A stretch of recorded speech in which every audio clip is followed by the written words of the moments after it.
And then just kind of finishing out this rundown of what Biden has done so far. Of course, there's this stimulus, which is still shaping up right now. Yeah, still up in the air. Although, is the vote-a-rama still happening? Is that process still underway? So yeah, there was this vote-a-rama process wherein these were mostly Republican amendments that were proposed to the stimulus measure. And it's kind of just a lot of just outright bad faith stuff. The Republicans, they proposed these amendments to basically get Democrats to be on the record voting in one way or another towards all of these things that are proposed. And the idea is to entrap them into taking some controversial vote or some vote that can be used against them in the midterms. So they can say that, well, this person voted for this or voted against that. Some of these things that were proposed were there was an amendment that was introduced to prohibit the government from providing checks to undocumented immigrants. So is really our primary concern. Amazing. Immigrants who pay taxes. Whatever, that's just politics. I mean, that's whatever. That's always going to be part of it. And they want to, of course, you take that and you say, oh, well, this Democrat voted to give money to undocumented immigrants. It's just totally cynical, bad faith stuff. It's also, there was an amendment introduced by Joe Manchin and Susan Collins to prevent upper income citizens, quote unquote, from receiving stimulus checks. That upper income limit has not been defined yet. There's talk that also there's $50,000.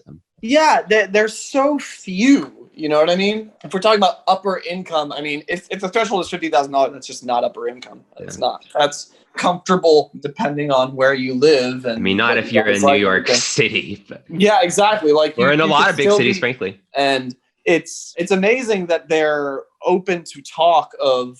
So, I mean, moving on, it's in terms of talk about the stimulus, like I just read recently that like there's talk about lowering the threshold of where the payments would start to diminish from $75,000 or $150,000 for families to $50,000 and $100,000. And that would basically cut out a whole bunch of people who would otherwise get aid. Like, keep in mind, before the pandemic, between 50 and 78%, depending on which studies you're looking at, of workers were living paycheck to paycheck. And all those stats about like 40% of people not being able to withstand a $400 hit, like all of those trends were already bad and have worsened since. And this talk of doing that kind of lowering of the threshold from who gets aid to cut people out, that's nothing but, kind of bootstraps paternalism. There's no hard limit, you know what I mean, in terms of what the United States budget can bear that's making them say that stuff. It's really, well, how much do we want to save people?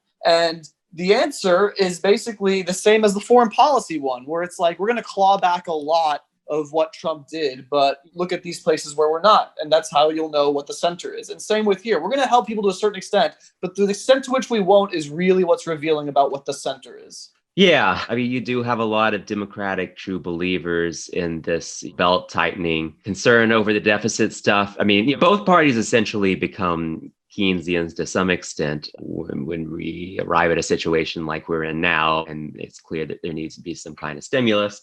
But you have these Democrats who believe in this nonsense about frugality and means testing. And really, it's just, it's bad politics in a lot of ways. Universal programs are easier to defend, but, it just also creates a lot of bureaucracy and it creates more complexity, which is just unpopular. I'm reading this tweet here about this. This is the plan to restrict these $1,400 cash payments to individuals making $50,000 or less. For couples, it's $100,000 or less. But this tweet says, if you made $51K in 2019, but were out of work for most of 2020 and just started a job at a much lower salary, you aren't eligible for the full $1,400. If you graduated law or medical school in 2020 and just started a six-figure job, enjoy your $1,400. So these things create all kinds of contradictions. And this is exactly the stuff that Republicans are going to run on against Democrats in the next midterm. It's exactly. And what's funny is that, like, on the flip side of it, like, we get these sort of leaks and comments about how the negotiations are going and what they're considering. But in terms of public pronouncements, we've gotten this constant thing of, oh, we can only spend too little, not too much. That's really what the risk is